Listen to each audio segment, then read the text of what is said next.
Did you know goldenrod makes an excellent tea?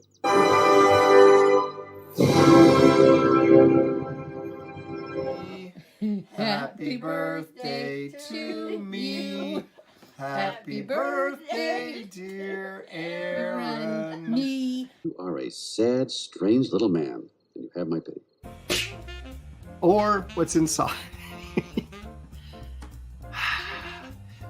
You suck. Finally, we're going to reveal the... Hey, everybody. Welcome back to Tomic's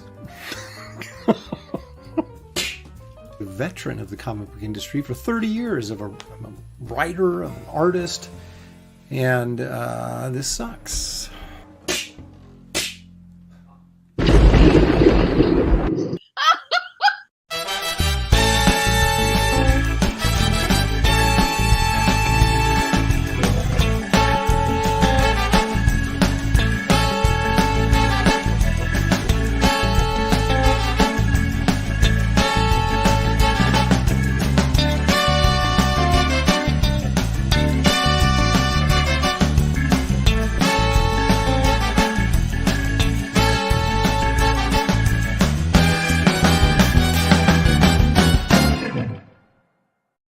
Moo moo mama love you all. Mama say mama sa mama kusa.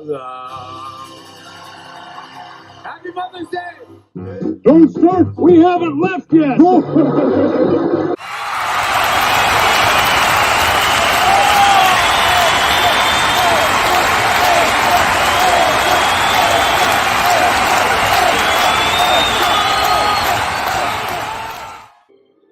That's a 20-footer. 25.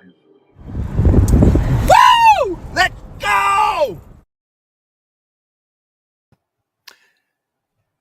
My Jaws clip, the volume on it, I got to redo that. But Hooper says, that's a 20-footer. 25. So anyway, welcome everybody. It is time once again for Aaron Live. It is, of course, Mother's Day 2024. As you can see, sadly, I'm flying solo. Shelley's shoulder's really bothering her. She has this calcium deposit in her shoulder, and she's getting it removed on Thursday. But she was like, I can't lift my arm to even brush my hair. And so she's got her arm in a sling, and she says, no, I can't do it. I can't go live. But I did tell her that many of you, as I see in the chat, are already wishing her a happy Mother's Day. So I've already passed that on to her. She's very grateful. Says, thank you guys for the special attention on this special day. The sun's shining. The birds are singing. It's a wonderful time. I've got two mothers in this house. My 92-year-old mother and, of course, my wife, who's a 58-year-old mother. And then, of course, there's Aaron, the mother, right here. So we're going up for, well, Shelley's not, but we're going to go get Chinese takeout as requested by my 92-year-old mother. She loves Chinese food. So that's what we're going to have for dinner tonight. So right after we're done here, I'm going to hit the open road for only about 5 minutes, get the Chinese food, bring it back. And, there you go. So welcome, everybody. I hope so far everybody's had a great day, a great, wonderful Mother's Day. Whether you're a mother or not, you probably, if you're here, you probably have a mother. So I hope it's been good for your mothers. I hope it's been good for you. But there you have it. The show must go on. No matter holidays, we do. I mean, do you remember when I interviewed Dale Keown on Christmas Eve? Remember that? This show never sleeps. So anyway, here we go. That's all I've got. Show's over. No, actually, I have many things. We're going to be talking about the great Ian McCaig, artist. If you're not familiar with his work, you will be. I've got my top 5. I've got a Shelley nose that I've had for a couple of weeks, but since he's having shoulder surgery on Thursday, my guess is she probably won't be joining us for a while until that shoulder feels better. So I may go ahead and just kind of do the Shelley Knows Myself, just to give you the information. It won't be as fun, obviously, but you guys can guess, because I got a top 10 list that's kind of interesting. And then we're going to take a look into the recesses of our history. What am I trying to say? Prehistory is what I'm trying to say. Prehistoric times. Are they going on right now? Well, as we look into not finding Bigfoot, we might find some interesting dinosaur phenomenon. So anyway, lots of good stuff on this show. So here we go. Let's roll along here and let's see who's in the chat. Creative Faye is here. Hello, Aaron, and happy Mother's Day to Shelley. Thank you so much. The movie I mentioned on Graybeards was kind of a random comment. I was thinking of watching it again. I was just curious if you guys had seen it.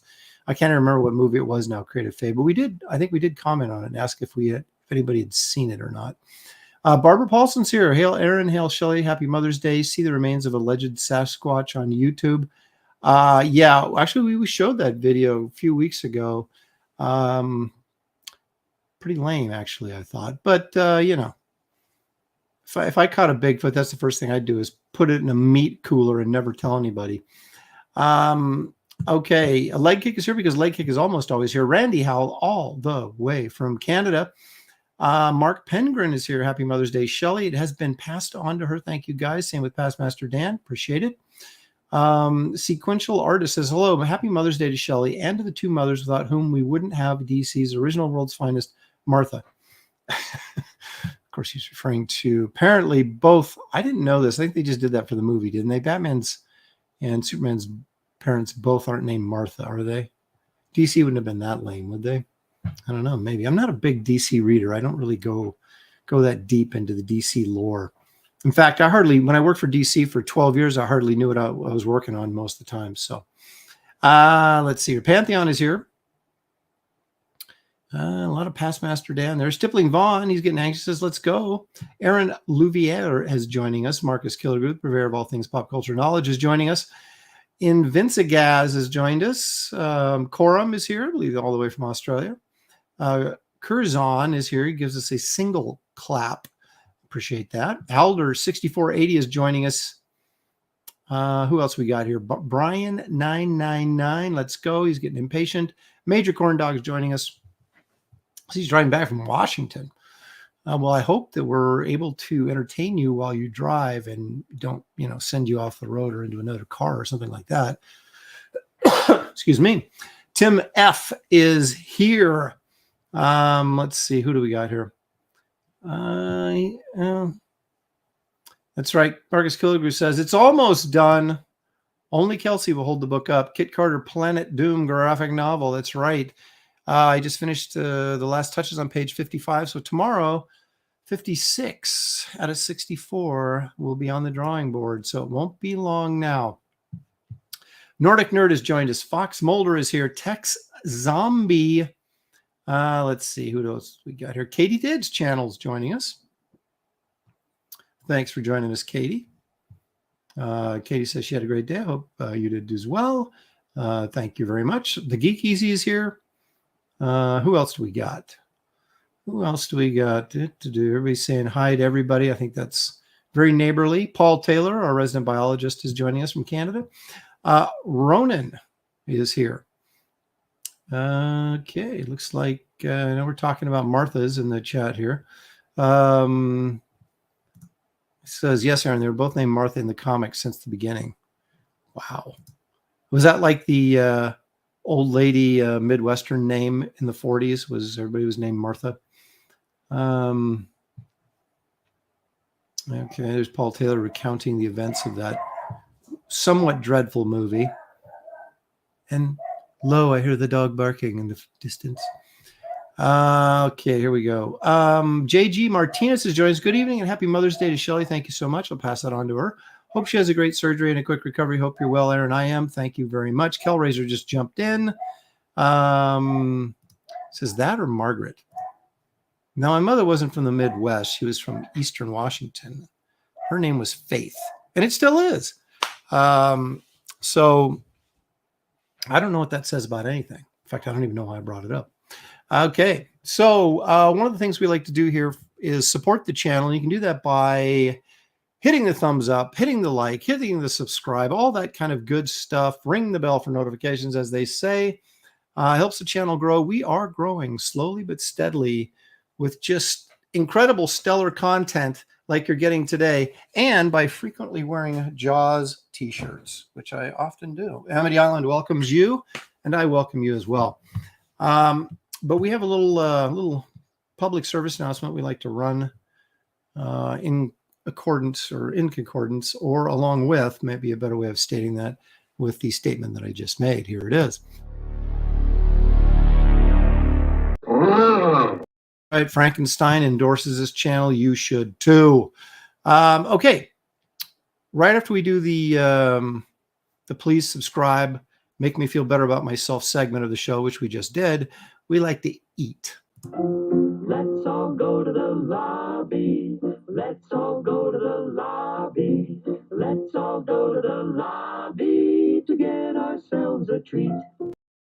I had my choice of those prosciutto wrapped mozzarella sticks or the killer brownie. These are awesome. Now, they're not the same as the ones at Trader Joe's. I almost said Trader Vic's. Because those are salted. These are just soft and chewy.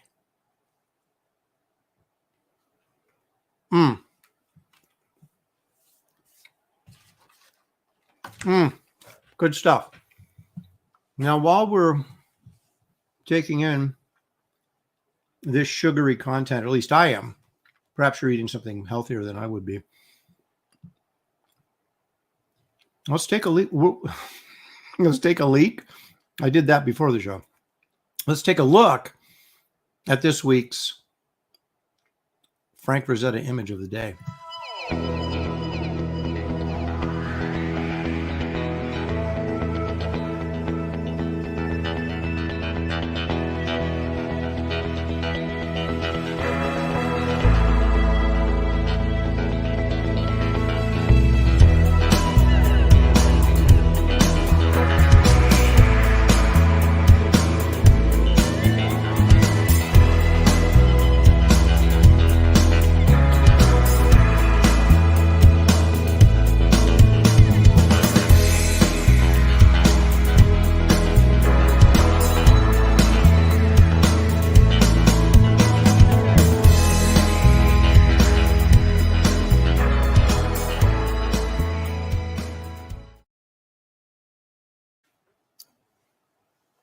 I always like that one, the Silver Warrior, for a couple of reasons. One, we have these massive polar bears pulling this sled, which I think is kind of creative. And two, our barbarian character kind of plays against type. If you're in this Icelandic wilderness, you would think you would be blonde, blue-eyed, Viking, Nordic-looking guy, but on au contraire, right? He is brown hair, dark haired, with the beard and the deep purple mustache going on there. I'm not sure that Molly Hatchet used this for one of their album covers. I don't think they did, but it sure as heck looks like it should be an album cover, or at least on the side of somebody's van. So I always kind of dug it. I like how the mountain, you don't really see any background. It's all blue, except you can see the mountaintops, the snow-covered peaks in the background. They just kind of fade into the blue. It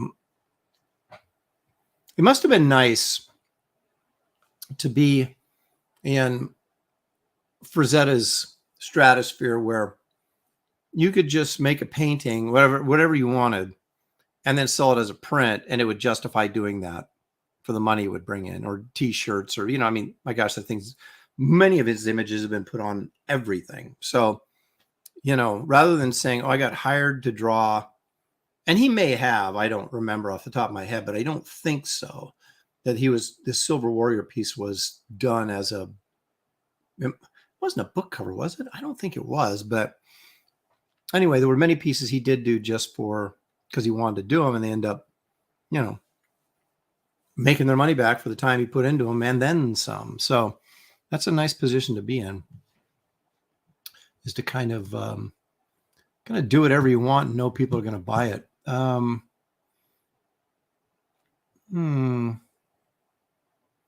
Let's see. Yeah, they used Molly Hatchet. I know two for sure. They used Death Dealer, and then they used that one red-haired barbarian guy that's kind of pushing through. There was a V-shaped kind of rock formation, and he's pushing through. It was also the cover of The Art of Frank. The Art of Frank Frazetta, the Ballantine book, the second volume. But those were not done for Molly Hatchet. Those were done and then used by Molly Hatchet. So she is laid up. Her shoulder is bothering her. She has surgery on Thursday to remove a calcium deposit. So it's like she couldn't brush her hair or anything. And I'm not doing it because all I do is get yelled at because like, ow, ow, stop. What are you doing? So she said, no, she was going to skip it today. And she sends her regards and her regrets and thanks all of you for the Mother's Day wishes. So, Paul Taylor says, not everyone can be an Aryan, I guess. Of course, he's talking about the Silver Warrior there that we just looked at. Yeah, I always thought the hair always looked like it was kind of stuck to the sword, but kind of works. So, again, who am I to question the great Frazetta? Everybody, where's Shelley? Where's Shelley? Where's Shelley? Shelley's shoulder's bummed, so she couldn't make it today. But thank you. I will pass that on, Angela. Okay, so there you go. That's what Frazetta had for us today. I'm going to get into more of his. I thought that pencil rough was kind of interesting, really rough. That ended up being the Silver Warrior painting. I don't know if there probably was a transitional sketch for that someplace that I didn't have access to, but I did find that one. I thought that was kind of interesting. So,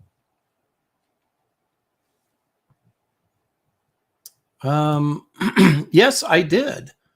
Didn't I give that a thumbs up and say, yeah, nice work? Because it was on Twitter, right? That was one on Twitter. Yeah.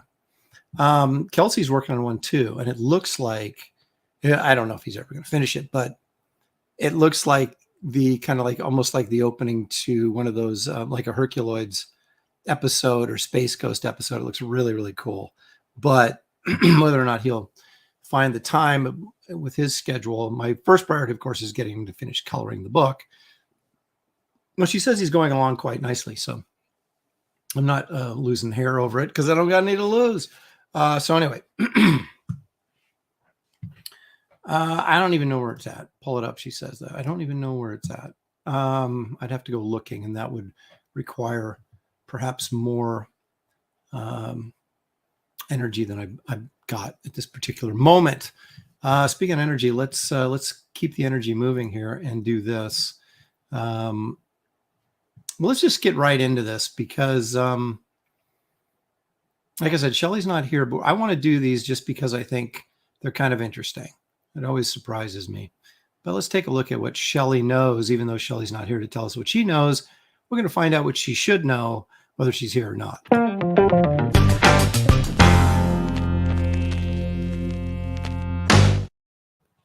That's right. We're going to take a look at rich actors. And these are the top 10 money makers from last year.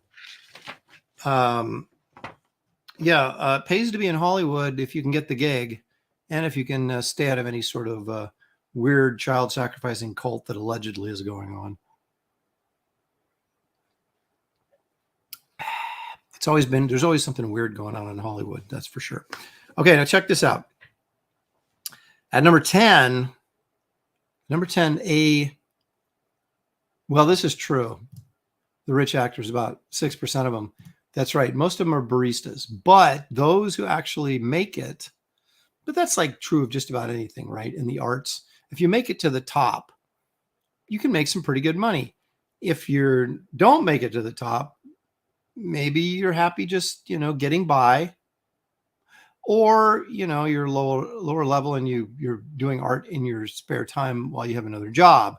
But yeah, of course, I think at the top of the pyramid, dare I say, without sort of evoking any conspiracy theory imagery. It's, if you're not at the top, it gets a little bit more difficult in terms of making a living. But these people certainly are not struggling. Okay, so check this out. At number 10, one of my favorites, Denzel Washington comes in at number 10 at $24 million.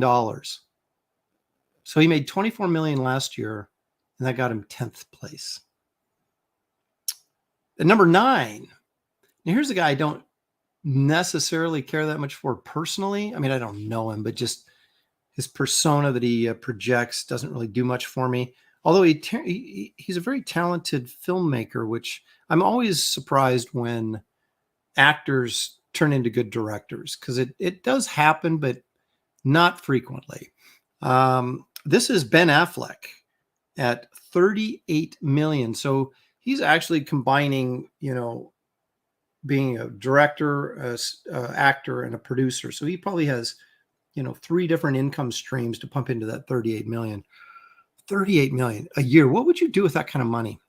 I don't know. Here, this was surprising to me. At number 8, action adventure star Jason Statham, 41 million. I would not have guessed that in a million years. Now, he does a lot of movies, but really? I mean, but there you go, 41 million. Right in front of him is Mr. Environment and Free the Polar Bears, Leonardo DiCaprio at 41 million. So I guess they're tied. If I asked you in casual conversation, who do you think makes more money, Jason Statham or Leonardo DiCaprio? I would have said, I wouldn't even hesitate. I would have said, well, Leonardo DiCaprio. Wrong. Tied. Of course, he was in the Meg and Meg 2. Not DiCaprio, but Jason Statham. So, excuse me.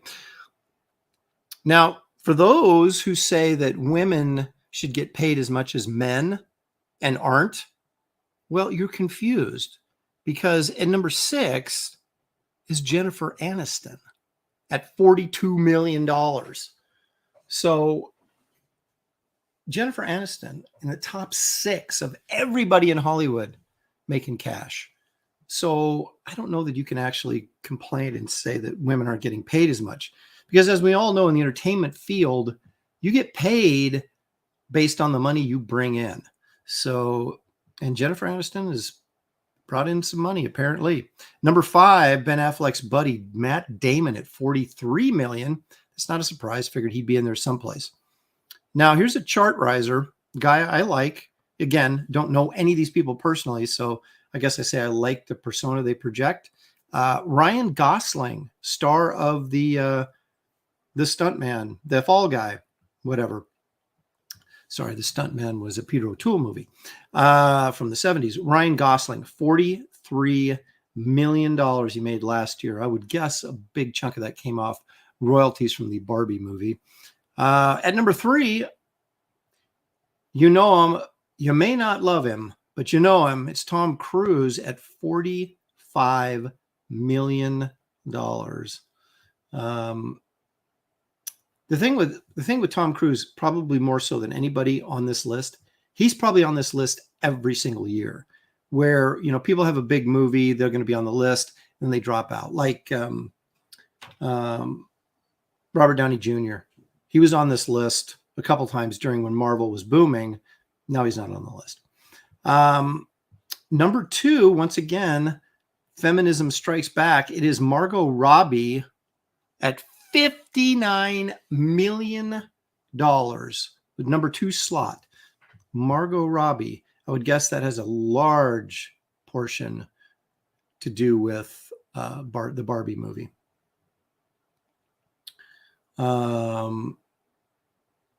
Let's see. He said Ryan Reynolds is upcoming. Well, that's true because you've got Deadpool, right?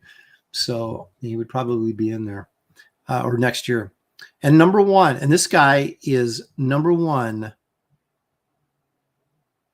He's always on this list, and he's always in the top three.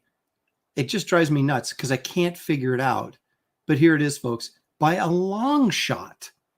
By a long shot. Who do you think it is?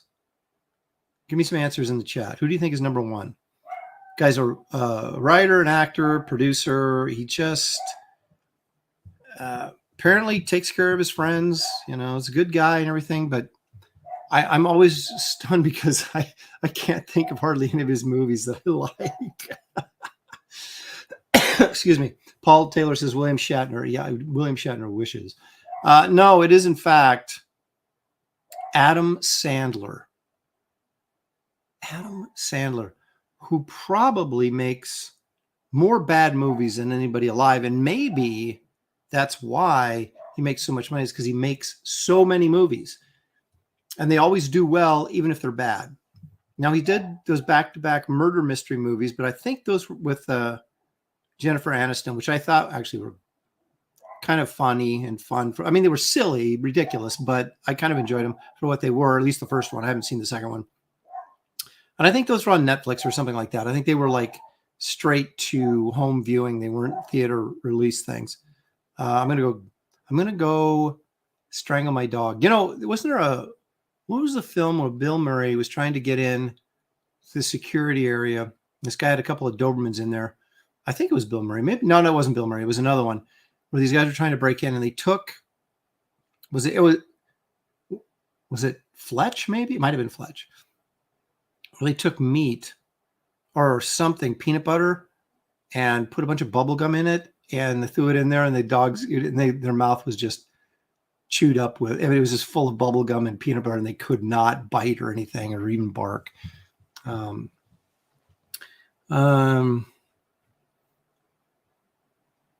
Angela Curry says, if you are Sandler's friend, you are guaranteed a job. That's true.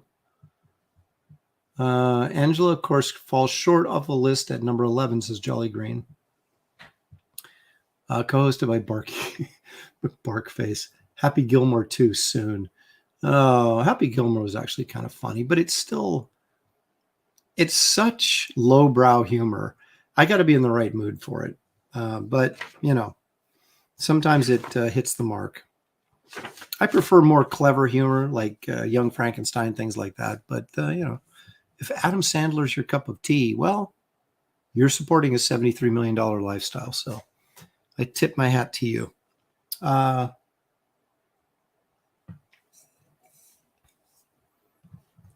Marcus says he saw the first Sandler Aniston mystery movie. My wife loves mysteries. Like, he didn't say it was any good or not. Like I said, it was corny, it was silly, but it also had some funny bits in it. I mean, that's the thing. You look at the plot, and the plot is ridiculous, but if it has funny bits in it, you kind of forget about the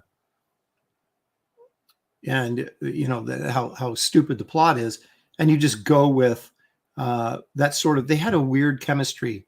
It worked, but they were always like fighting, you know, and it was kind of entertaining. And there was some good jokes in there too that, you know.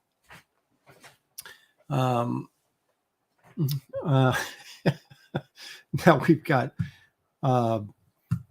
we got quotes coming in from all sorts of Sandler movies. Well, I don't think that those mystery movies made her that much money. It's just that she's in TV commercials and she's in a lot of other stuff. So she's always working and doing stuff. She has that television show. Oh my gosh, this dog is driving me nuts. The television show where her and who's the blonde chick from Legally Blonde? They're like news anchors or something. You know, that was all of last year.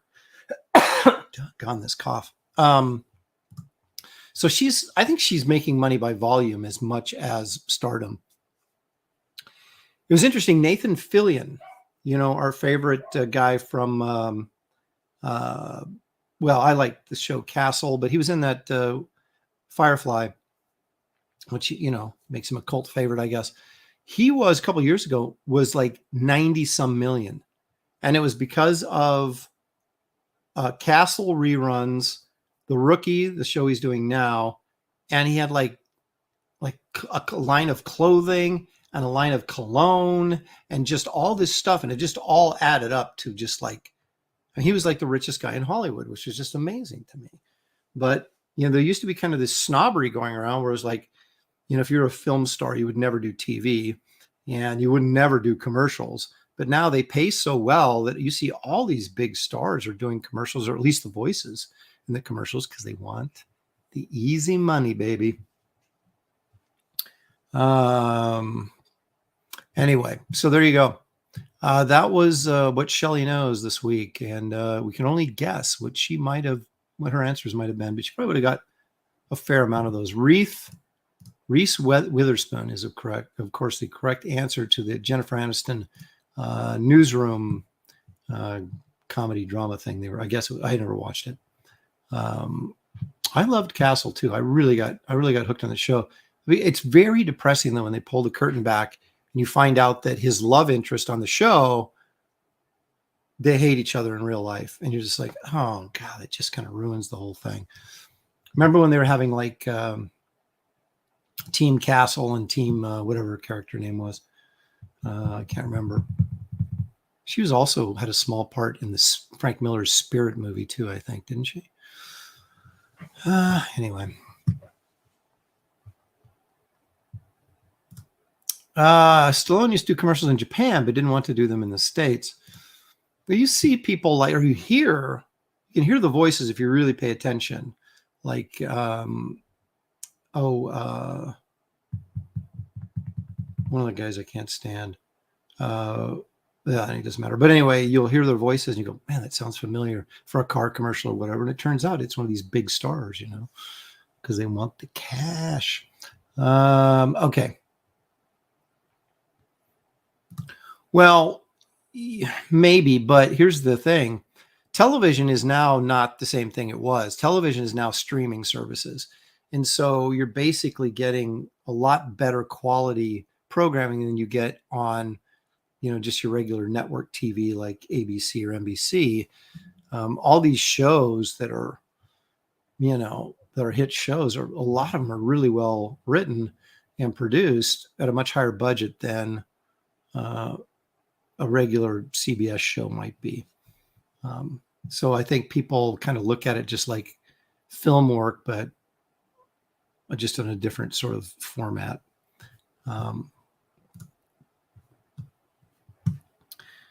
There you go. Yeah. Sam Elliott did a bunch of Chevy commercials. Absolutely he did.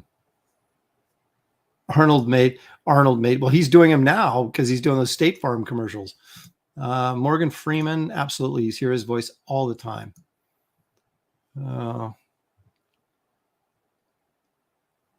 Angela Curry says she didn't like Castle, but she was on board for Firefly. I saw the movie, the Firefly movie they made, and I was like, but it was because I never watched the show that I didn't really, the movie didn't really resonate with me because I didn't have the background for it. But yeah, Stana Katie, is that her name? Yeah, Stana something or other. Well, there's Delight Loves Movies joining us. Thank you for that. Okay. Let's do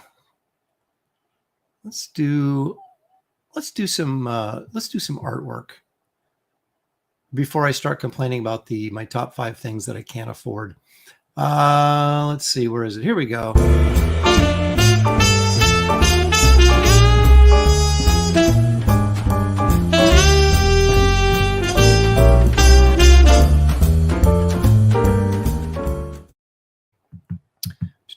That jazzy beat. Ian McCaig, this guy, what a talent. I met him briefly at he was at one of the Spectrum shows. Spectrum was, they don't do the shows anymore, but they were, I don't think they do, fantasy, sci-fi, fantasy, heroic, just the kind of stuff we love, art shows in Kansas City. And so you wouldn't get necessarily a lot of comic book artists. Like Frank Cho would show up. I would show up only because I wanted to buy artwork and meet these other guys that worked in illustration. And, I met James Gurney at one of them, who did Dinotopia, of course. Really nice guy. I did get to talk to Ian McCaig for a few minutes at one of these shows. But guys like this would show up. And who is Ian McCaig? Well, he is mainly a film designer and character designer for film.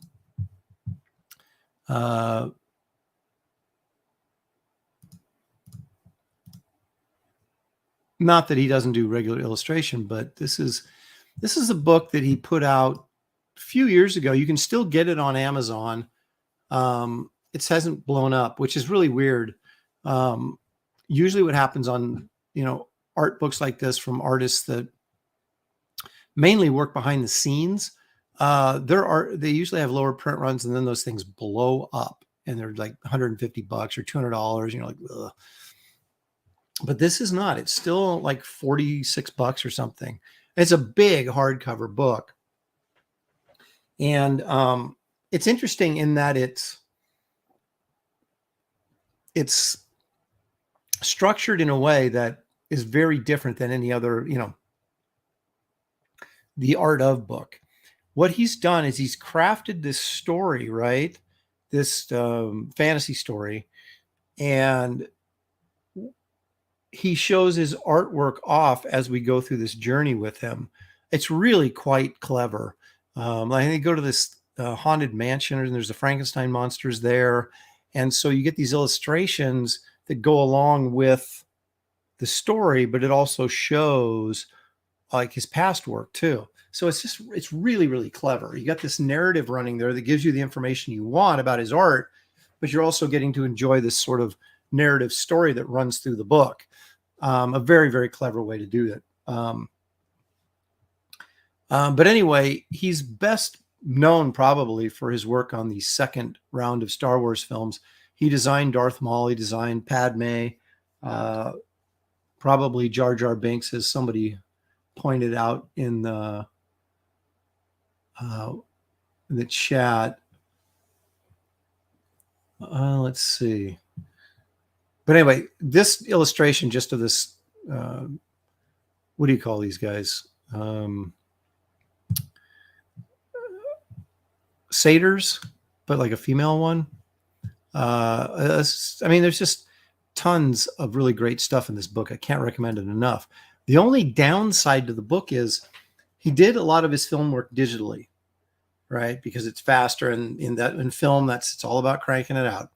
And some of the images they took, they blew up, and they were soft focus. And it's like, why are you blowing up an image if you don't have a high enough res of it for a book of this caliber? It was really annoying. They did it not a ton, but there was probably 10 pieces in there that were blown up and fuzzy. And you're like, did you not see that when this went to press? That, I don't know. Sometimes book publishers do the dumbest things, and they sit there. Okay, here, I'm going on a rant. And this is only from my own personal experience. So I had someone telling me, look, we know what we're doing. You got to trust us on this. And I'm like, okay, whatever. And they screw it up. It's like whenever someone says something like that, you can pretty much bank on the fact that they don't know what they're doing and they're going to screw it up. So anyway, who knows how it happened, but that's the only, and that's a very, very small critique, because the artwork in it is fantastic. The narrative structure is really creative and clever and enjoyable, but there are a couple digital images that they blew up too big and they got fuzzy, and I just can't figure out for the life of me what they were thinking. But anyway, let's take a look at some more of his work. He's mostly a fantasy guy, but he can do anything. But look at some of these pencil drawings here. Alice in Wonderland, that would be the Humpty Dumpty thing here, and there's Alice in Wonderland there. And this, this griffin, I guess it probably is. That's just really cool. This is a guy I would love to get a hold of like some pencil sketches and stuff from, because they're just so nice. Oh, you're right. That's what I meant. A centaur. What I said, a satyr, but I meant a centaur. That was close. Had the s sound right. So look at this. This is beautiful work. Now check this out. He didn't do a lot of this type of stuff, but we know he did this. That's a Jethro Tull album cover. The Broadsword and the Beast. Yeah, okay. So that's the Broadsword and the Beast LP. I want to say that came out in the 80s sometime. You've got the band members up here in the corner. If you're not paying attention, this looks like an oil painting. You can see the texture of canvas underneath it. I don't think this is a acrylic. I think it's an oil, but you know, don't quote me on that. I'm not going to bet my life on it or anything. Great album cover, though. I mean, even if I didn't like Jethro Tull, I would buy the album just because of the album cover art.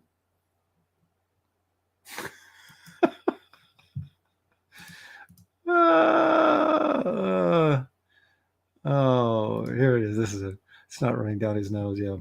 I think that's from the Aqualung album that perhaps you're thinking of there. Now this, I don't know what this is for, but this appears to be watercolor and colored pencil. It feels like another sort of Alice in Wonderland kind of piece, although the characters don't seem to match up. But it's a beautiful piece. That's definitely watercolor. And it appears that the texturing here, that there is some colored pencil in there. It might just be the paper, though. Look at that girl's face. Actually, you know what? I think that maybe well, no, there's pencil in here. So it's hard to say. There might be some colored pencil in there as well. But this is definitely watercolor. It's definitely watercolor. Beautiful. Just his character design. This owl and this bird thing and turtle and the duck and this monkey. The little mouse here singing on the back of this turtle. That's just great. That fish, I love that fish. Great stuff. Great stuff. All right, now here's our little Star Wars fix, if you got to have one. I don't, but I figured somebody in the audience must. There's your Darth Maul designs. And look at Yoda. Look at happy Yoda, missing his teeth from drinking and eating bad food. I don't know. These are maybe some other Yoda type characters. Can you imagine having this job? How fun is that? Just doing these pencil drawings of just like... the Darth Maul design is inspired. It really is. And I could never figure out why they killed him at the end of the first movie. It was just like, what a great character. They kill him in the first. That made no sense to me at all. Paul's not a fan of the Yoda ones. I like the sort of artistic interpretation where you get a little leeway on Yoda. I think this one nails it pretty good. This one at the top. These other ones stray a little bit, but they may not be Yoda. They may be other characters from his species, tribe, whatever. But I love this guy's style too, just as an artist. Not just the stuff he designs, but just the way he draws. I just love his stuff. He's got a couple other books too. This is nice. Okay, this is obviously Anakin. These are just some fairies, I guess. I don't know what from. Look at that face, though. Look how good that face is right there. I mean, that's a tough angle. Only me and Ian McCaig can pull that angle off. Some nice stuff. Now this, of course, this appears to be digital right here. I'm positive it is. So he did a lot of sketching like this, digitally, but this is traditional pencil right here. He obviously can paint. He's well-rounded. This guy is. Okay, now check this out. My favorite stuff. He did a lot of work on the John Carter movie, both in its initial incarnation and then later when it actually went into production for real. But there's a Thark and John Carter chained up.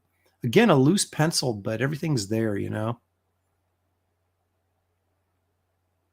Since they're both chained, I would assume this is where he meets Tars Tarkas in the, doesn't meet him, but is thrown together with Tars Tarkas before they have to go fight the white apes in the arena. They're both sort of chained in that holding area. Just terrific. I'd love to get my hands on this drawing. Huge John Carter fan. Now Danke's being all grumpy and cynical, but I loved this movie. I wish they'd cast someone else in the lead. But other than that, I thought the movie was great. And it just, unfortunately, what do you do? Tanked. So we'll never see another John Carter movie because of the amount of money they spent and the amount of money they did not get back. But Disney did maybe the worst job of marketing a film I've ever seen in my life. All right, so here's a pencil drawing of John Carter, and this is most likely with the guy who did was the lead in the movie in mind. It doesn't exactly look like him, but it kind of feels it's in that direction. There's a lot of people that like that movie, and I take a little bit of offense to this. Maybe that'll clear your head, Danke. No, it wasn't Chris Pine. It was come on, you guys, help me out. Who was the lead? And this is why one of the reasons I think the movie didn't do as well as it could have done is because the lead was about the most. He's a good supporting actor, but he's not a leading man, and he's not very charismatic. Taylor Kitsch, there he is. Taylor Kitsch. John Carter books. I love the John Carter books. The problem with the John Carter books are that they're serialized magazine stories from the 30s, and then they're compiled into a book. So there's a repetitive nature to it because it's like they're always catching you up from last, episode. But then when you read it all together, you don't need all that sort of exposition that they tend to do in the repetitiveness to connect the two scenes. So that's the only criticism I would have of the John Carter books, but I do love them. Love them. Edgar Rice Burroughs, of course. This is from the fight in the arena. Another really nice pencil drawing storyboard, probably. But yeah, I mean, when you look in Hollywood, you'll see a wide variety of storyboard artists. Some of them are just kind of crap, and they just kind of, they just do the least amount necessary. Then you got guys like this, or Mike Plug, or Stout, some of those guys that would do storyboards, and they really, I mean, these are loose, but boy, it's good drawing. You know what I mean?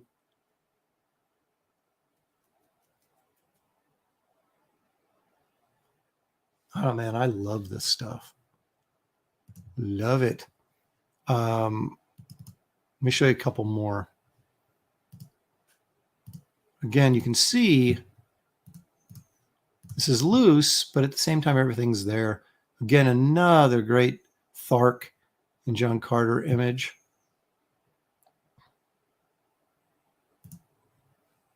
Let me give you just a little bit of background on Ian McCaig.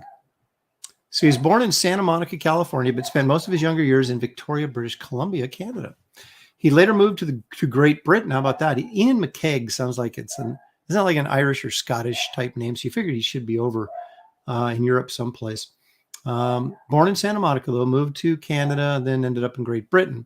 He attended the Glasgow School of Art, but then returned one summer to California to work at Cordy Films, where he contributed to Sesame Street cartoons and a trailer for the 1983 animated film Twice Upon a Time. He then returned to the UK, began his career as a freelance illustrator. And then, of course, they mentioned some things like the Broadsword and the Beast, Jethro Tull's album that he did, the Games Workshop logo, and then interior illustrations for Ian Livingstone's fighting fantasy books. Don't know what those are, but I'm sure they're really, really cool. Well, then in 1990, he returned to California to work for ILM, of course, Industrial Light and Magic for Lucasfilm.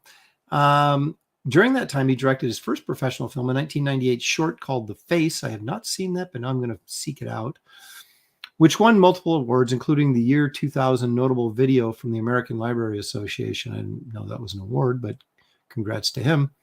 In film, of course, McCaig is best known for designing Star Wars characters, Padme, Amidala, and Darth Maul. And he's contributed key designs to many of the films from the Star Wars French fries. Films in the Star Wars franchise, including episodes 1, 2, 3, and 7. Let's see here. His other credits are Terminator 2, Hook, Interview with the Vampire, Bram Stoker's Dracula, Charlotte's Web, Peter Pan, Harry Potter and the Goblet of Fire, Spiderwick Chronicles, John Carter of Mars. Yeah, baby, that's what we're looking at. The Avengers, Guardians of the Galaxy, The Jungle Book. He was also co-producer and concept design director on Outlander. Okay. So anyway, that gives you some idea about who he is and what he's up to and what he's been up to. Now take a look at this. Tell me what you think of this. Maybe some of you guys have seen this stuff. Again, forgive my dog if you can hear him barking in the background. The original idea was to have the Wolverine be John Carter of Mars. How about that? And if they had done this, the movie would have been 10 times better. The problem was by the time they actually got around to making it, he was probably a little too old. So why is his name escaping me right now? Ugh. Somebody help me out, please. Why can't I think of his name? That's so bad. Hugh Jackman, thank you. So if you get that Shadowline book that I recommended earlier, it's got a ton of Hugh Jackman illustrations in there as John Carter of Mars, and he would have been, first of all, with his name, and it would have done great just with that change. And then instead of calling it John Carter of Mars and then switching to just John Carter, which is the stupidest move in the history of mankind because it means nothing. And John Carter of Mars doesn't tell us anything really either. It should have been John Carter, Warlord of Mars, is what the name of this film should have been. And then you put Hugh Jackman in the lead. And now, ladies and gentlemen, we've got something. You don't have to change anything else. And this is a hit movie. So it's amazing how just a couple little dumb mistakes can ruin something that would have been really, really good. The Hugh Jackman, says Pastmaster Dan.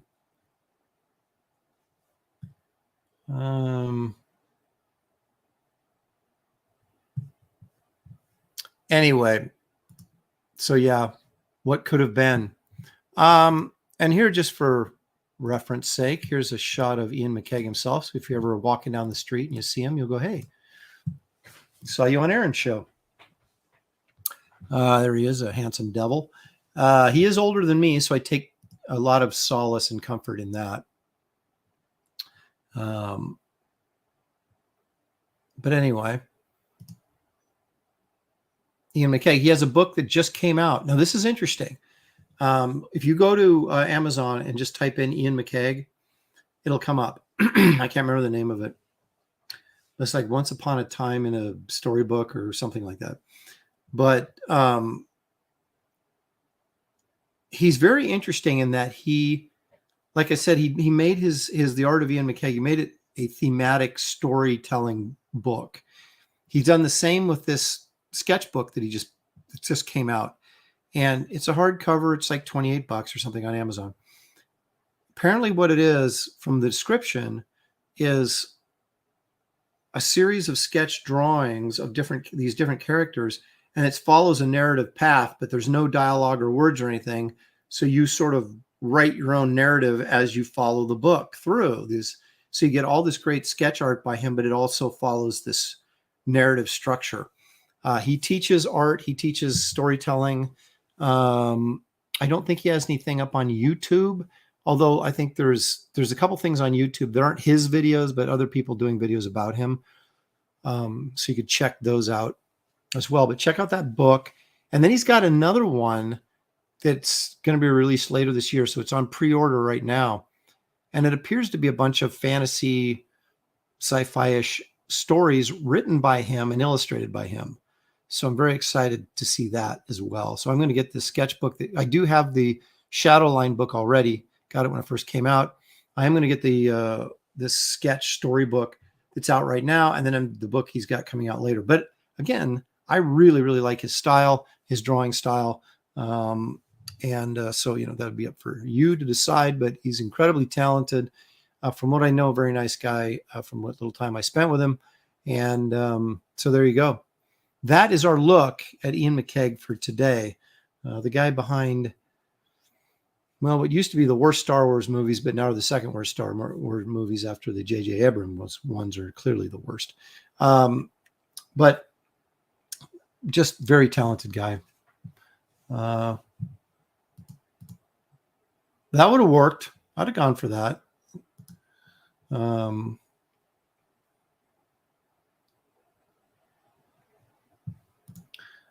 Taylor says, I had a friend who went by Jack because he said there was always some guy like me who read John Carter of Mars. Didn't stop him from getting tagged as Warlord of Mars by his medical school class. Now, you guys know the comic book writer Ron Mars. He once told me that when he had his son, he's a big John Carter of Mars fan, and he wanted to name his son John, and he wanted his middle name to be Carter, so it would be John Carter Mars would be the kid's name.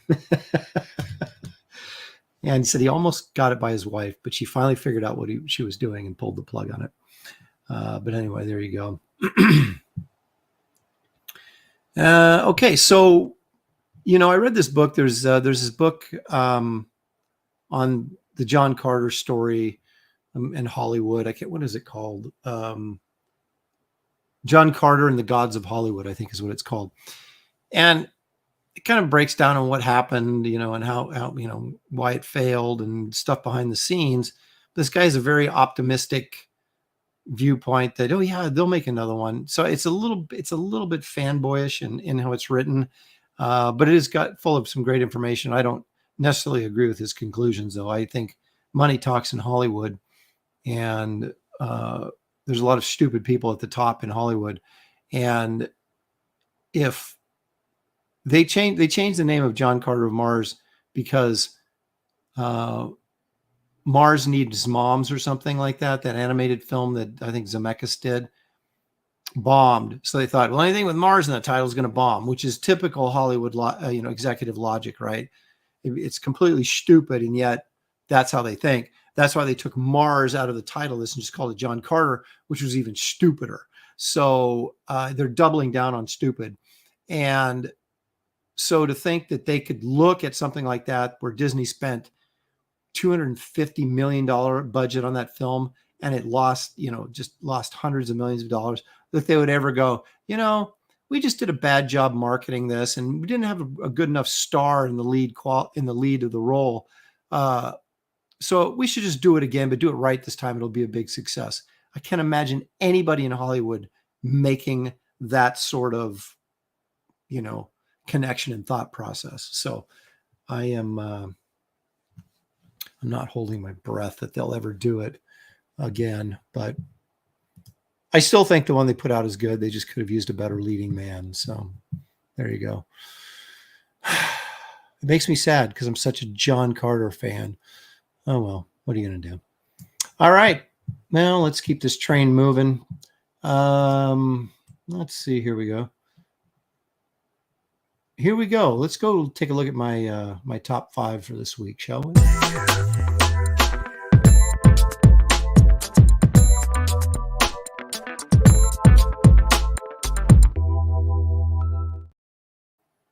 That's right. I thought, hey, let's take the top 5 things that I can't afford. In other words, these are 5 things that if I had the money, I would get.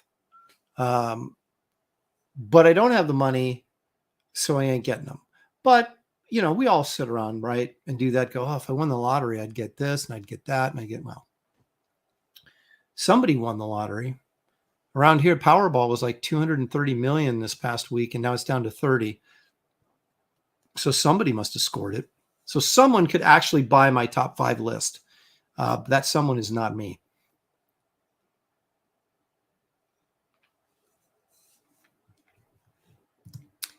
Well, I think it was also, honestly, I think it was a mistake to give it to Andrew Stanton simply because he'd never done a feature film before. He'd done animated films at Pixar, but he'd never done a feature film.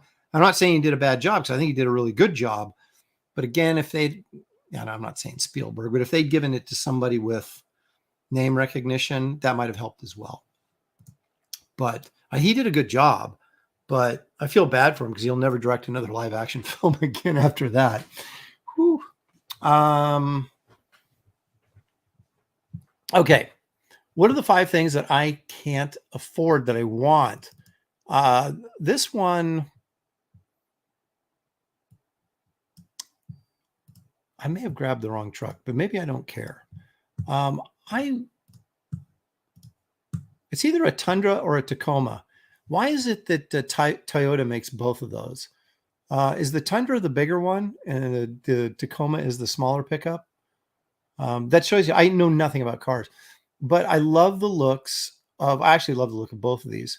But now this is a shot of a Tundra, but I'm thinking now it's the Tacoma that I'm thinking of. But these are like $40,000 trucks. And I'm not spending, even if I could spend 40 grand on a car. I mean, you can get one used, I suppose, but I don't know, man. I've had my truck that I have right now was just a GMC Canyon, you know, nothing special. Had it since 2011. It's almost, I don't put that much mileage on it because I work at home. And so it's been paid off forever.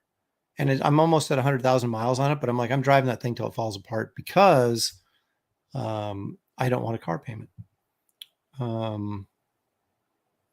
Angry Gamer. Yeah, so what's the difference? The Tundra, is the Tundra the bigger one and the Tacoma is the smaller one? Because I actually want the smaller pickup. And I think Tacoma is what I meant to put up here, but I put Tundra up here instead. But doggone it, that's a cool looking truck anyway. So yeah, the funny thing is, not only can I not afford this, I probably couldn't afford any car right now. So let's just hope my GMC Canyon does not fall apart. It says, yes, the Taco is smaller. Okay. Okay, that's what I was thinking. The Tacoma is the mid-sized. Yeah, so I would actually be going for the Tacoma because I like the small trucks. I actually like big trucks because I love riding high on the road and looking down on everybody. It makes me feel safer. But I don't really haul anything.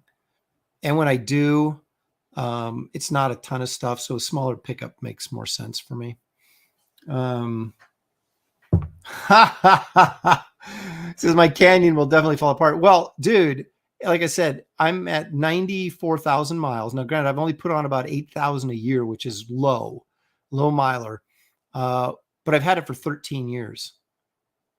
And I've got 93,000 miles on it. And I haven't had any major problems with it. Of course, so I can't complain too much. It is making some rattling noises, making me a little nervous, but I think everybody has like car stories, right? Like you had guys that said, I wouldn't, was it a Ford? I can't remember. It was always a Chevy and Ford thing, right? It was like, I wouldn't push a Ford up or a Chevy up a hill, or down a hill or something like that. How did that go? Anyway, but it's always people always, I've had always people telling me, the Toyota, those Tundras aren't that good. And I'm like, well, how come everybody has them then, or Tacomas, and everybody has them and you can't ever get them because they're always out of stock. So they must be doing all right. Ronan said, never had a GM get to 130K. Well, I don't think I'm going to get to 130K, but if I get to 100, yeah, there it is. Ford found on road dead.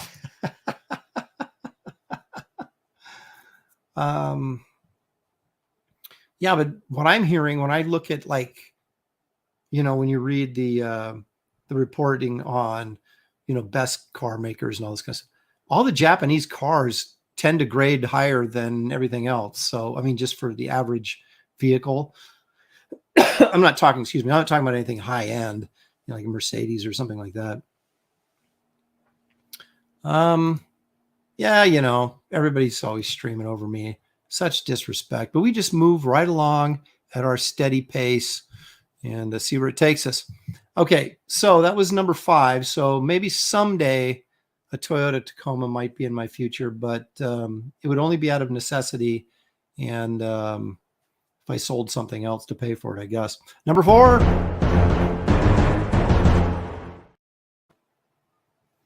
All right, this is something I will never own, but it would be cool to own. Yeah, your in-home theater. Can you imagine? I actually looked at a house that had an in-home theater. It wasn't quite as big as this, but there was a house a couple blocks down from us, really huge house. Shouldn't even be in this neighborhood, but it's just gigantic. And we went in when it was up for sale, and they had a little theater room like this. It only had 4 chairs in it, though, I think. But this would be cool. Design it like an old style movie theater, right? And like they've pretty much done that here in this thing with, they got the curtains here. And can you imagine going, let's go watch a movie in my my home theater? Have a little popcorn. Look, there's even steps here down here to, you got 2 rows. Maybe there's a 3rd row back up here. I don't know. I would only need 2 rows probably, though. I mean, how many friends do I actually have? You've got 5, you got 10 seats. Are you really going to have more people? I guess if you were like your kids, like had a party or something, in high school or something. So maybe you get another row for 15 seats total. Might be a bit much, but this is really cool. I always, as a kid growing up being such a film fan, I always dreamt about having something like this, and it will continue to be a pipe dream of mine, but it'd be a lot of fun. It's the Star Trek bridge, number 1. Oh boy. Well, David Williams, was it David Williams? I think said that if he had the money, he would build a bat cave. I think some people have actually done that, haven't they? I mean, I've seen they've done the deck, they've done the Enterprise. Like it's in upstate New York someplace. Some guy has like this huge warehouse that he bought, and he did the bridge and the engine room and like some hallways and stuff. Yeah, that's pretty cool. But I would never. I mean, I never even thought of that. I don't know that I could ever be that indulgent. But I mean, if you opened it up as a museum or something, you found a way to get some money flowing back to you, yeah, I might do it. That's pretty funny. Imagine David's internet connection from a cave. I have not yet. I haven't yet. Chris Maycock, did you write and draw Kit Carter? And I did indeed. In fact, I'm still drawing it. Got 10 pages to go. Well, 9, I guess now. 9 pages to go, and I wrote it. Oh, yes. I'm not inking it this time, though. Matt Ryan is, who worked with me on Wonder Woman, Justice League, tons of other projects. Ms. Marvel. Anyway, he's inking, and it just looks fabulous. And Kelsey Shannon's coloring. The colors look great. I just wish I could see more of them. But I will soon. Okay. So there we go. Home theater. Never going to own one of those. I do have a lot of movie posters to put in the home theater, though, which would be awesome.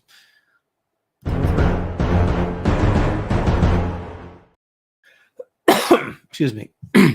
If I could get one comic book, not for the value, because would not resell it, obviously. But if I could get one comic book throughout history, it'd be this bad boy right here. There's just too much Americana pop culture history wrapped in to this comic book. I'd have to have it. You got Kirby, Simon and Kirby here. You got Captain America, the ultimate American hero, punching Adolf Hitler. Too bad Bucky's on the cover, but you can't have everything. I'd buy a near mint copy of this, which would put me in that close to $1 million range, if not $1 million. But hey, money's no object, right? I would definitely, this would be the one, not Batman #1, not Detective 27. It would be this baby right here. This is the one I would get.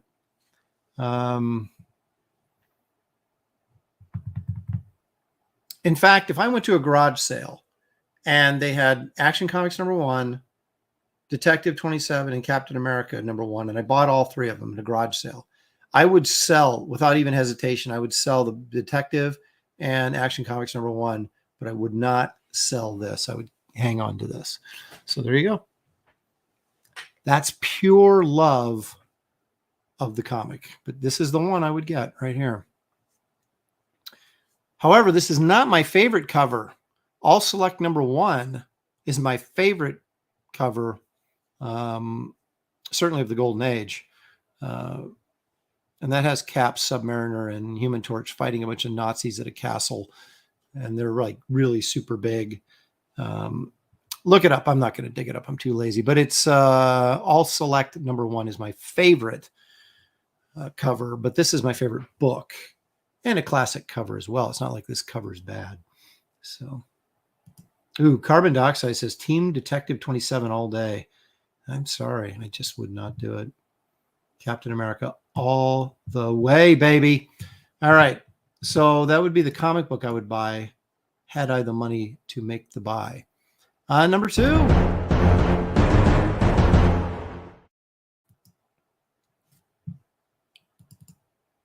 It probably won't. I've actually stated this before on this show, but I would get a Frazetta painting, and it would be this one. Not because there's naked man butt on it, but because of the giant mammoth. And I do like the musculature in that guy's arm and back. I just love this painting, and it actually won the award for best science fiction cover. Book cover that year. What do they call those science fiction awards? The Astro? No, they're not the Astro. What are they called? Saturn Award, something like that. Isn't it Saturn Award? I don't know. But this is the one I would get. And I think this is when he had a gallery showing in the, what was it, 93, maybe early 90s. And they had all these tons of paintings for sale. This one was for sale, and it was $500,000 back then. Considering that the was it the Egyptian Queen sold for $7 million or $5 million, and set the record. I thought he had a painting sell for $5 million. I thought he had one sell for $7 million. Usually his Babe paintings go for more. So this would probably be cheaper, but my guess would be I would have to lay out probably $3 to $4 million to get this. That's a lot of coin, but I'd do it if I had the money. If I won the lottery, I would definitely buy this.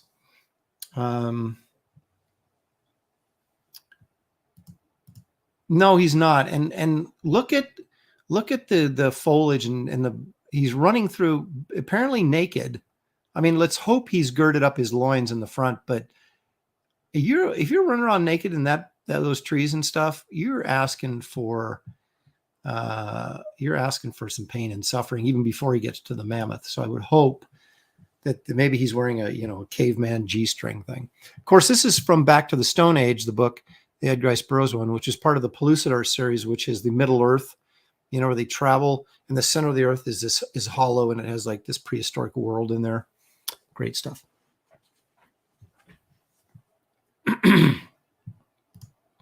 Yeah, well, his son didn't get away with it, so I don't think I would either. Take a what did he have, like a bulldozer or something, and just went in there and broke down the wall and tried to steal a bunch of stuff. That's right, David Innes. Except this wasn't David Innes. You know how, and those of you who read Edgar Rice Burroughs and have read the Mars series, one of the books, A Fighting Man of Mars, does not have John Carter in it. It has a different character. And this Back to the Stone Age is the same way. It doesn't have David Innes in there. It has this guy is this something Van Borst or something is his name. He's a German, so he's got the blonde hair or whatever. But he flies in a hot air balloon, in the South, is it South Pole, and through the Great Crevasse and into the center of the earth. And so he's the hero in this particular book, not David Innes, but it's the same shtick, just different guy. That's right. Mastermind Mind, you're right. That is absolutely correct. Yeah, he I think his last, it wasn't it Von Borst or something very, very, very German.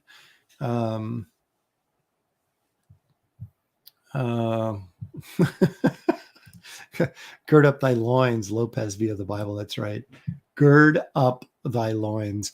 Anyway, still my favorite Frazetta painting, and I'd get it if I had the cash, but I don't, so I won't. Okay, now number one, what could Aaron possibly wish that he could have that he doesn't have the money for?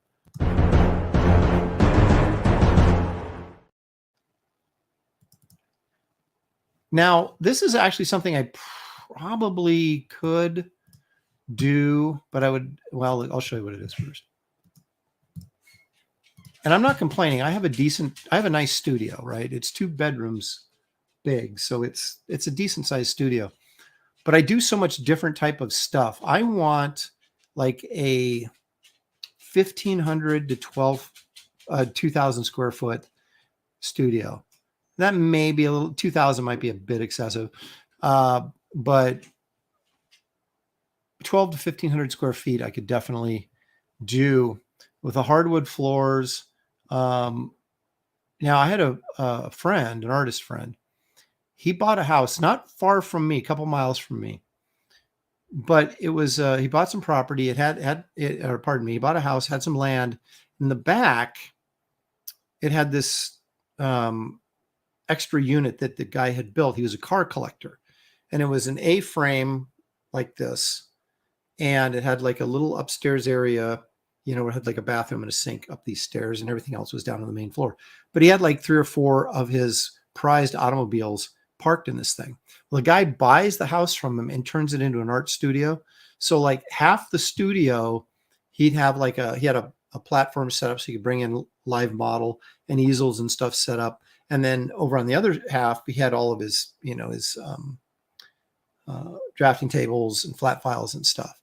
It was unbelievable. I was so jealous. I still am, clearly. So what you'd have to do here, let's take a look at like this. Now, this is actually like a studio apartment thing, but okay, so it's kind of like this. Imagine this. Imagine this stairway right here. Going right down the center of the studio, right? And just up here, very small area, had a little bit of a platform, but there was a bathroom right there and a sink in there. And then the steps came down. And on either side, there's much more square footage than this. I'm talking about the guy who bought this house that I know. He had a huge space over here and a huge space over here where he would split things up. But to have like a mega studio like this, so I could have an oil painting station, watercolor and acrylic painting station, an inking station, and then where you're penciling, and then you got to have all your flat files. I would love to have room to bring in models if I ever wanted to do that. Of course, you have to have money to bring in models, but if I could afford to do this, I would have money to bring in models. So therefore I would need the space. Yeah, I like the previous one too. I'm just using this as a example of space. This is more of a business, as you can see, setup. But what you could do, this is how this would be possible for me. See, this is what I would like to do. Is you buy a house, it could be a small house, but it's got to have property. And then you build one of these things out, which is just essentially a artist studio. And you make it as big as you want, right? Super high ceilings, enough floor space to, for what you needed. And but what I'd have to do is sell my house here in Oregon, which, like I said, I would love to do in a drop of a hat if we didn't have all of our kids up here and now grandkids. So it makes it kind of hard just to pack up, and you'd have to go someplace cheap like Wyoming, which I don't mind because, it's very scenic and underpopulated, which I like. So you go someplace like Wyoming, get, the money you make in your house in Oregon, similar to if you sold your house in California and moved someplace, right? Oh, no. The retail market in Oregon is nowhere near what it is in California, but it's still higher, way higher than a lot of places. So we sell the house here, go buy a smaller home with some property, have one of these things built in the back someplace, and then I've got my dream studio. But probably never happen. But if I had the money and the wherewithal, I would certainly do it. And then just revel in this big, spacious studio. I might not ever even draw anything or paint anything. I would just go, look at my big studio. So there you go. Isn't that really the dream, though, of all artists, is to have like a massive artist studio? I guess it is. Marcus Killer, my grandfather built an artist studio onto his house. There you go. That's the way to do it. And see, if I was a generation earlier, I would actually be handy. I could build it myself. My dad could have built something like this, or pretty much. Me, not so much. I'm the kind of guy who's like paying someone to do it. So therefore I got to have money. I retired I haven't shot a basketball in at least 10 years. But I was a player back in the day, way back in the day. Victor says, get Morton Buildings to make you one. Okay. If you say so. I don't have the property right now. We don't have a yard hardly to speak of. I would actually have to sell this house and move someplace and build it on a bigger lot of land, which I would do. Shelley's the holdup, though. She doesn't want to get too far away from the grandkid, soon to be kids, I'm sure. So I know I should have been Amish. I'd have one right now. Jerry for $5, first super chat of the day. Thank you so much, Jerry. I really appreciate it. I'm working on a lease of Kit Carter fan art, a piece. Is that what that is? A piece of Kit Carter fan art, Kit versus the Mudmen of Fury.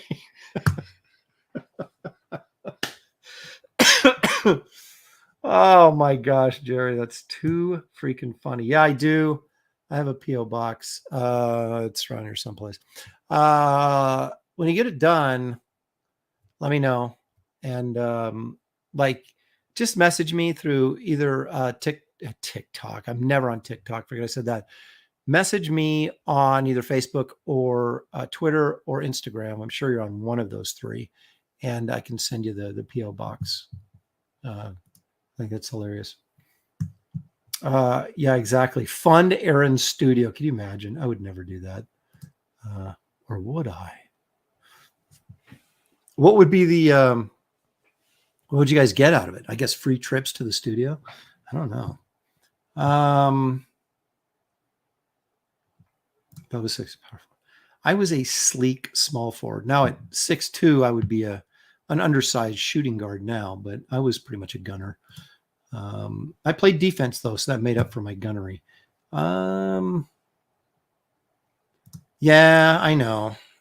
But that's pretty much where you got to go to get land. I mean, Texas is okay. Florida is okay. Florida, I lived in Florida and I wouldn't mind living there again. But the problem is I don't trust the ground. There's too many sinkholes. That makes me nervous.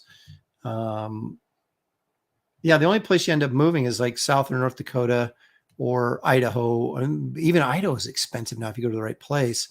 And, Montana or Wyoming. Actually, I like Wyoming, but I know the winters are brutal. I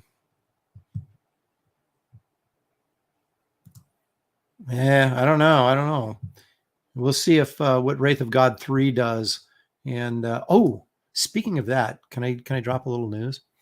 I'm not going to tell you too much, but I have enlisted the aid of a painterly person to do one of the covers, and he just sent me the pencil sketch for it. Of course, it's Wraith of God, Fear Hollow, Headless Horseman story. More depth into the background of who the Wraith is, and this mysterious villain that showed up in Blood Hunters. More information on that. It's going to be good. And probably, I don't see Kit Carter getting shipped out till July sometime. Again, it's going to depend on the turnaround time for the printer. So I won't be able to launch until probably near the end of July or just the very 1st of August. I do want to, the campaign is going to open in this summer, this year for Wraith of God 3, but I'm not exactly sure when. But you guys obviously know I will keep you posted.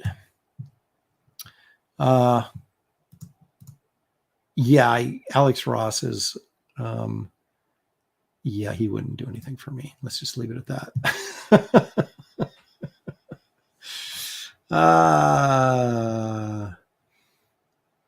I've got Paul's like werewolves, vampires, maybe zombies are the next big group. Well, we've done werewolves. We've done, I see what you're saying. I might do a swamp creature next after Fear Hollow. You just never know. Anyway, enough about that. But that does bring me to this. Before we get to our next segment, let me show you this really, really quickly. Although I know most of you already know this, and all of you have backed, and I do appreciate it very, very much. But for those of you who have not backed yet, what we're talking about, we were talking about earlier, is Kit Carter, Planet Doom graphic novel. This baby is 64 pages, full color, of course. It's 8.5 by 11, so it's a little oversized. It's bigger than a comic book, and magazine sized, basically. And there's a hardcover and softcover option. The hardcover will actually have a art gallery of other artists, and some pieces by me in there, but mostly other artists. And that'll be exclusive to the hardcover. The hardcover also comes signed and numbered, so it's limited edition. The way it looks right now, it's going to be probably less than 1,000 copies. And then there'll be a soft cover, which is more of the trade edition, which will be just the story, and it's cheaper, of course. So there's the soft cover by Chris Stevens, and there's the hardcover by me. Here's some of the original or the story art from the inside. We have the first opening here, 3 pages here with Schmagma, the lava man, kind of gets the story rolling, and then we get to Lord Menace on Planet Doom. So we go, it's kind of like an Indiana Jones kind of story where you get or movie where you get the tail end of one adventure, and then you get the full second adventure afterwards. So it's kind of fun. And Dan Lawless, of course, provided the saucy pinup art for the back cover of both editions. So you'll be getting this either way. But this will also be in the hardcover gallery section, along with this piece by Gary Martin and Kelsey Shannon, this tribute piece to Frazetta's Buck Roger covers from the 50s. This unused cover that I was going to make the original cover and then change my mind, this will be in the pinup section. That'll be the piece contributed by me. You can get t-shirts, teal and black, of Kit Carter and Merv the Astro Chimp. You can get this 8.5 by 11 sketchbook. It'll be full color sketchbook as well. So it'll be a nice addition to your Kit Carter collection. And then, of course, the big movie poster, rated PG. This is, of course, is a color rough. It's not the finished art, but that is the finished. That's what it's going to look like, except it'll be cleaner. The painting will be, more refined. But anyway, that's the movie poster. And of course, is rated PG, so you can bring your whole family. Kit Carter laser etched shot glass. That's part of our 6 glass collection that we're doing through Empire Comics. The first 2 were Wraith of God and then Garbage Man. Now Kit Carter. And then, the next campaign, there'll be another shot glass. We're eventually going to get to 6, then create a holder just for those 6 glasses. It'll be really cool. Our stretch goals that we've unlocked so far, the Imperius trading card by David Williams. He will also be doing an Imperius backup story in the next Wraith of God comics. So we can look forward to that. You want to get ahead of it, find out a little bit about Imperius, you get it on the trading card by David. He's also done the Power Blaster from Power Cubed. That's this big blue robot right here. That's by David. We've hit that. Lord Menace trading card by me. We've hit that. And then, of course, the Mr. Midnight from the nightclub. You'll remember that as a backup story in Wraith of God 2. And also the 3-page prologue, or pardon me, epilogue from Wraith of God 1. So anyway, Mr. Midnight will be, that'll be in there as well. We haven't hit the next goals, but there they are if we suddenly surge and knock those over before the campaign ends. You can also get the trade paperbacks for the Garbage Man series and Power Cube series.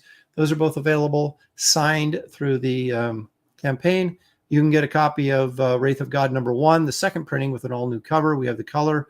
And then, of course, the black and white variant. The insides are still colored, but the cover is black and white. And then, of course, Wraith of God 2, which is Wraith of God Blood Hunters. We have all 4 cover options for the first printing still available. All the original artwork is sold. There will be a couple pieces thrown up here, probably like the last week that the campaign is open.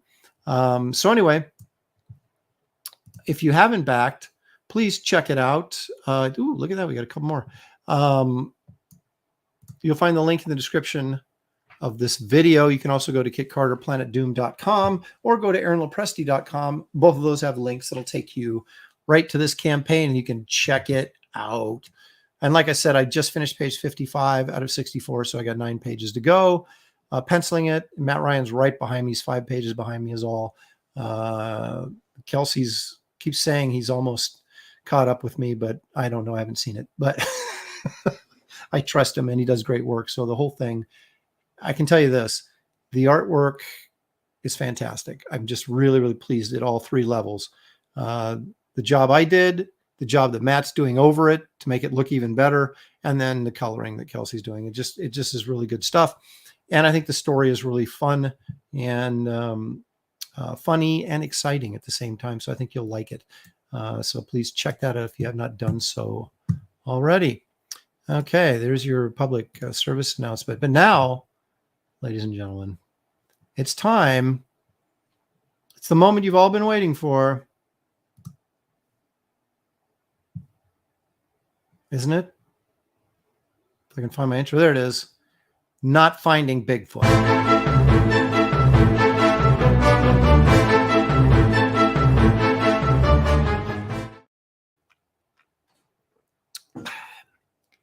I will comfort all of you right up front and let you know that I still have not found Bigfoot, so we don't have to change the intro.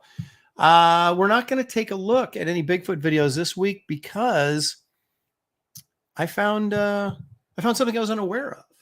That apparently there's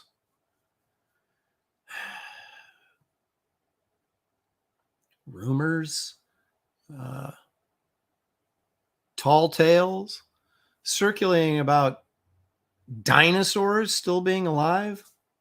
Well, I've got some videos here that may or may not prove the point. Let's take a look. Now, I kind of feel like I've shown this one before, but maybe I have. I don't know. I've seen so much stuff I can't even remember, but I saw this. And let's take a look at it again. This is is it a velociraptor running through the fields? Let's see. There he goes. Woo! Look at him go. What do we all think about this? Here he comes. There he's running backwards. So I will say this. If there was a velociraptors,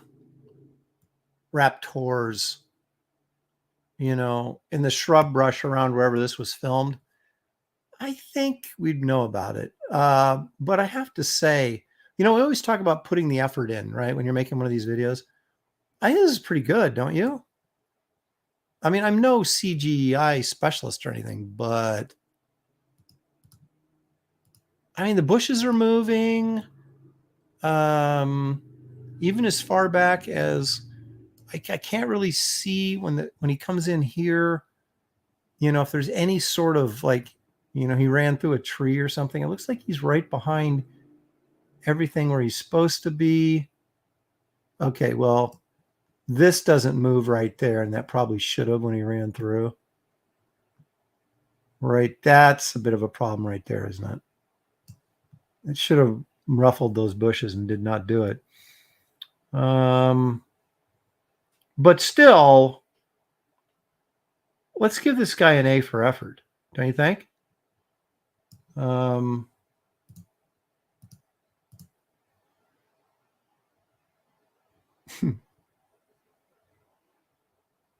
Thank you, Frankie thinks it's real.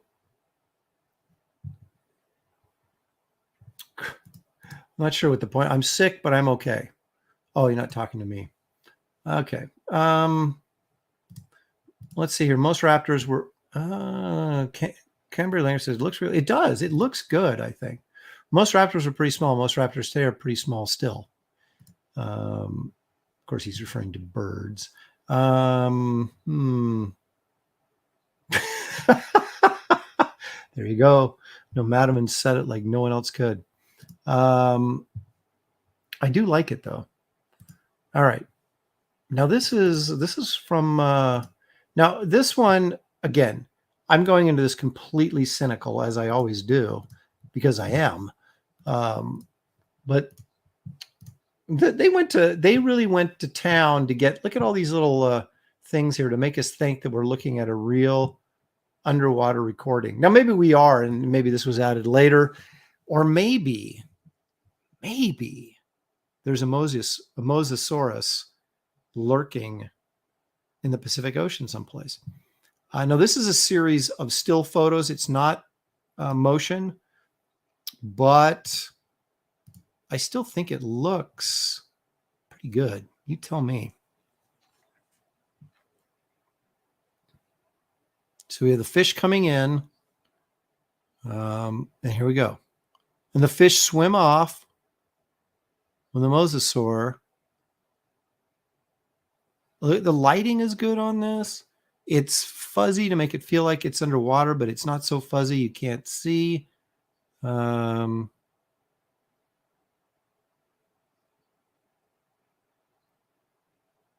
don't know. I might get another A for effort here.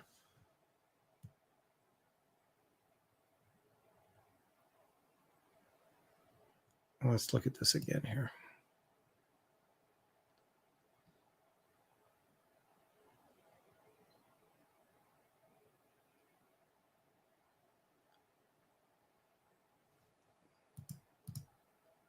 Better than Marvel special effects. Okay. I can see Spielberg's shadow, though. I'm not sure what that means, a Spielberg shadow.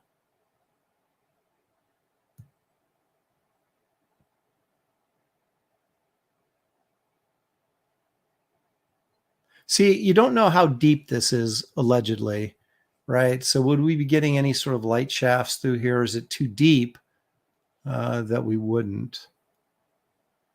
Is the water too blue? I mean, there's a lot of things here that I don't know.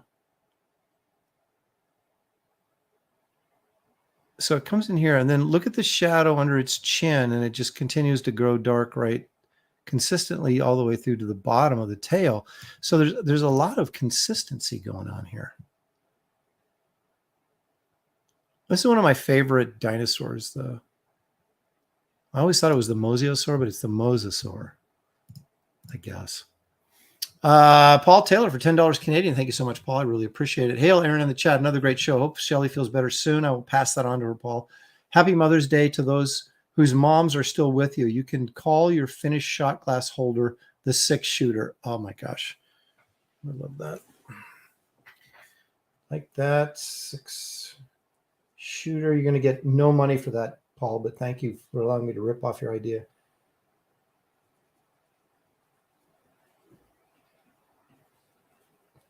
I'm also thinking about putting in clay poker chips with like Wraith and different characters in the center of those poker chips. That would be pretty cool. Okay. Thank you for that, Paul. I really appreciate it. Boom. So, yeah, we looked at Nessie last week, and they actually had what appeared to be real footage of an eel swimming around there in Loch Ness, which would make pretty good sense, actually. And I'm kind of I'm on board with that theory now that it's an eel. Cage goes in the water, shark's in the water. Our shark, farewell and adieu to you fair Spanish ladies. Farewell and adieu, my ladies of Spain. Yep, Jaws. It's my favorite movie. I can quote it probably as well as I can quote Star Trek 2. Geek Avenger for $10. Thank you, Geek. Appreciate it. A Mother's Day stream and no Shelley or Mama LaPresta representing. For those of us that don't have our mothers with us any longer, shame, Aaron, shame. Her shoulder's bothering her too much, man. She couldn't do it. Surgery this Thursday, though, so hopefully she'll be feeling better soon. No, she didn't. She's going to have it on Thursday, but she's got this calcium deposit right there in the rotator cuff, and it really causing her a lot of pain. So it's really hard for her to like sit up and do, it's like she's just, yeah. So, oh, my mom, she wouldn't come on camera. She did once for a Halloween episode. We just had her walk around dressed up as a witch in the background for one quick passing shot, but they're back there doing their thing. In fact, I just got some backing boards and bags in for the soft cover edition of Kit Carter, and she's going to be working on those soon. I told her not to do it today. She was almost setting up, and I go, Mom, it's Mother's Day. Don't be working on this stuff. But you know how these 92-year-olds are. They don't listen to you. They do what they want. So who knows what she's doing in there. I did get her a humongo box of candy, though, so she was pretty happy about that. Ever see a shark's eyes? It's like a doll's eyes. It says, ever see a shark's eyes? Black, like a dollar's eyes. Don't seem to be living until they bite you and they roll over white. Yeah, okay. I can do that all day. Anyway, so there you go. Mosasaur real or special effects? You tell me. I think it looks pretty good. I'm not saying I believe it, but I'm just saying I think it looks pretty good. And so I'm giving out, that's 2 A's for effort today. Now this one, you're going to have to watch closely on this one. So this guy's walking through the, I'm going to leave the sound on. I don't know if you guys can hear it or not, because I may not. Anyway, here we go. So he's walking through the woods at night. Now, the first question is, why is this dude walking through the woods at night with only a phone camera light? It's like in the middle of nowhere, apparently. So that's suspect. But here we go.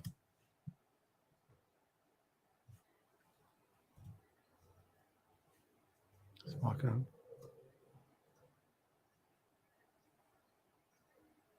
Just got to look really close to see it. Oh, if only Shelley had been here, I would have had her with her nose right up against the screen. Okay. This looks fake. But again, it's moving so fast.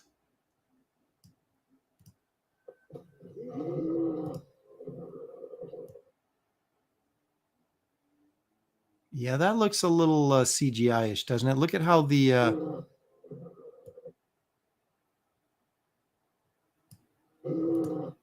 doggone it. Okay, look at... doggone it. I want it on the right there. It looks like it's cut and pasted in there, doesn't it? Like the edges around the thing, like these clean cut and paste job there from like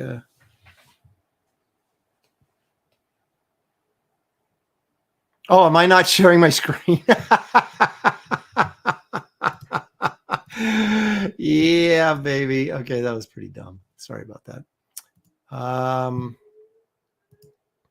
Yeah, Aaron, you want to share your screen with us? That would be really helpful.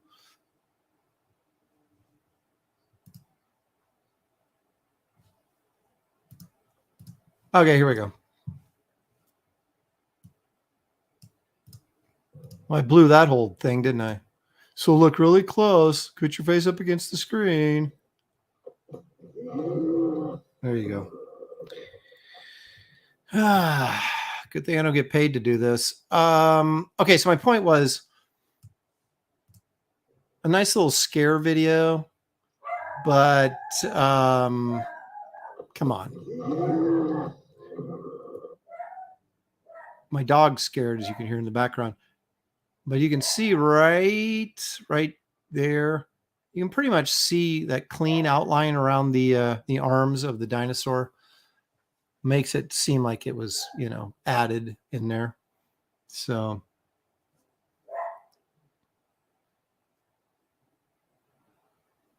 yeah, he hit him so hard the sun came out. So I mean, for a quick,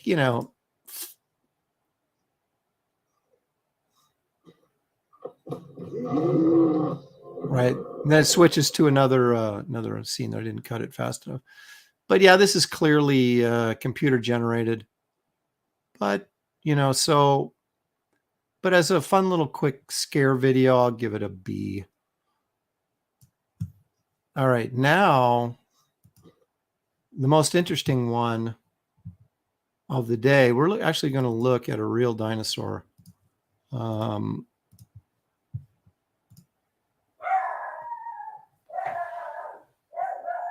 dog is like screaming. Someone's delivering stuff.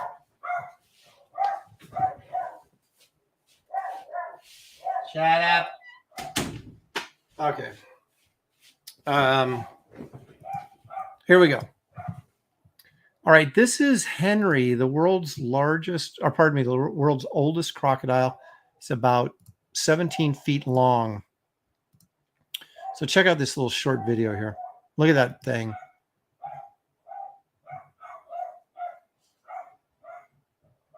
Look at it. It looks like a statue, but he actually does move here in a minute. Somebody's delivering something out in the front, and so the dog's going ape.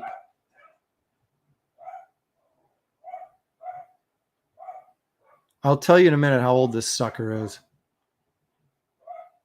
Oh, well, they can only estimate, but this thing was a man-eater and was captured, according to this dude, was captured by an elephant hunter. See there, it moves. It's still alive.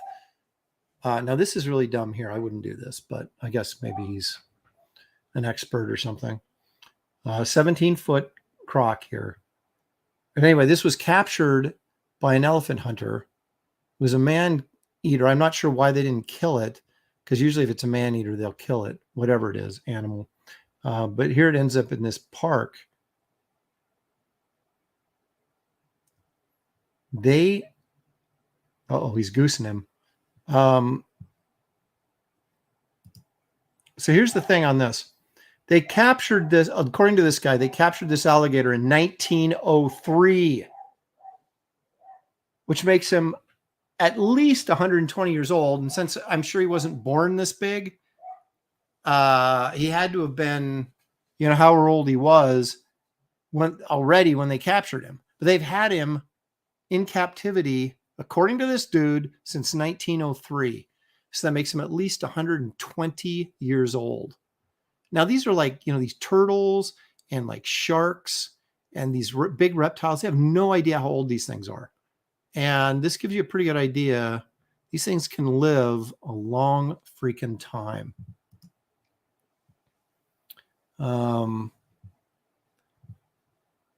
This is a gator, Paul. Although I don't know from where. Because you've got your Nile crocodiles, you got your saltwater crocodiles, you've got, so I'm not sure. But the one thing that was interesting that he was talking about was that these guys hold most of their weight around their neck area in here, and then back right there at the base of their tail, right in there. He says that's where most of they hold most of their fat reserves and most of their weight. And so like some of these guys can go like a year without eating, depending on how much, fat they have stored up. But yeah, this guy's a girthy stallion. Look at that thing. So from tail to tip of nose, about 17 feet, which doesn't make him the longest crocodile because, of course, they've got 21 footers. And allegedly, the saltwater crocodile, they say, can grow to 25, although I don't know if they've ever caught one that's 25. I have seen an 18-footer in Australia before, and this one is in that neighborhood, obviously like 17 foot or something. But Jiminy Christmas, look at this monster.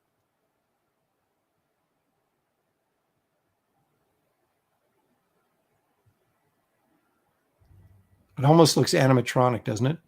Hello, I'm a giant crocodile. So who needs like fake dinosaurs when you got these things crawling around? Look at that.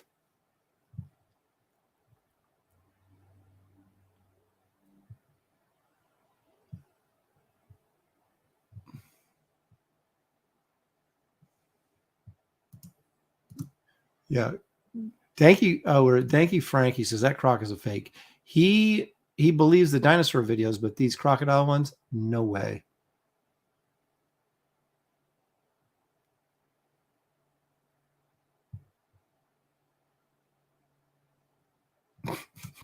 No matter. When Discovery Channel went from real to fake, Aaron Live goes from fake to real. Every once in a while, I feel like I've got to visit like these, like either giant snakes or giant reptiles or something, because I'm so fascinated by them. I mean, I'm not so fascinated by them that I want to like experience them like this guy, I don't have quite the guts to do that. And look at this fencing back here. Are you telling me this guy could not break through that in like with minimal effort? Come on, a little wire. I mean, it must be electrified maybe, right? Well, it doesn't look like it is though. I'm not sure I'm trusting this to hold these guys. I assume this is in Australia, but I don't know if that for sure.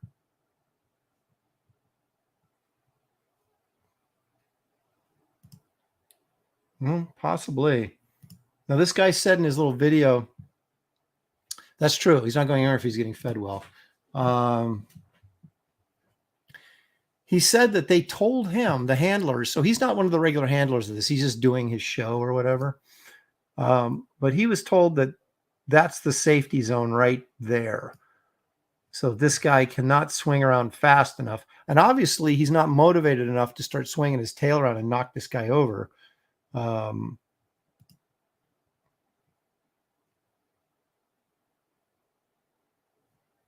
he is making him a little uncomfortable. They're grabbing him back there. Let's see. He's like, don't piss me off. Don't piss me off.